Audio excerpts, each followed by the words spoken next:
বাগানের মাথায় মাথায় পুকুরি গাছের পাতায় পাতায় সেখানে বাবু বনবাসী কেউ কোথাও নেই।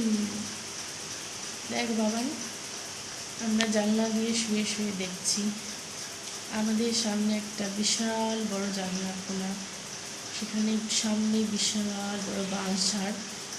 এই জানলাটা খোলা থাকে, সারাদিন খোলা থাকে।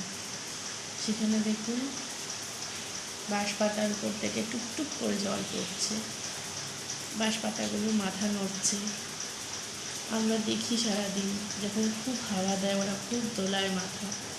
এখন বৃষ্টি পড়ছে, দেখুন দেখা যাচ্ছে বৃষ্টির জল পড়ছে।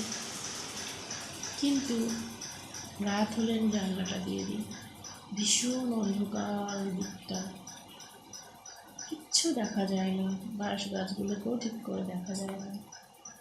তাই আমি জানলা দিয়ে দিই, ভয়ে নয়, অন্ধকার ওদেরকে ফিল করা যায় না, বরং রাত্রির ভয়াবহতা বিকট আকার ধারণ করে। তখন সত্যি কেমন লাগে। তখন যদি মশা পোকামাকড় ঢুকে, তাই জানলাটা দিয়ে দিই। জানি না জানলার ওপারে রাত্রিবেলা কত কী হচ্ছে, কত কী বয়ে যাচ্ছে, কত পশু, কত পাখি, কত পোকামাকড়। তারা নিজেরা নিজেদের কাজে লিপ্ত আছে।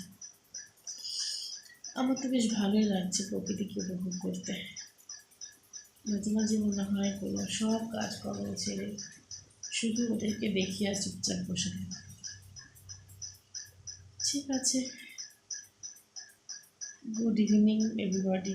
ভালো থাকুন, সুস্থ থাকুন, সবাইকে সুস্থ রাখুন, হিংসা পরিত্যাগ করুন, কষ্ট যতটা সম্ভব সবার সাথে শেয়ার করুন, ভাগ করে নিন। নিজে ভালো থাকুন, সবাইকে ভালো থাকার সুযোগ করে দিন। টাটা।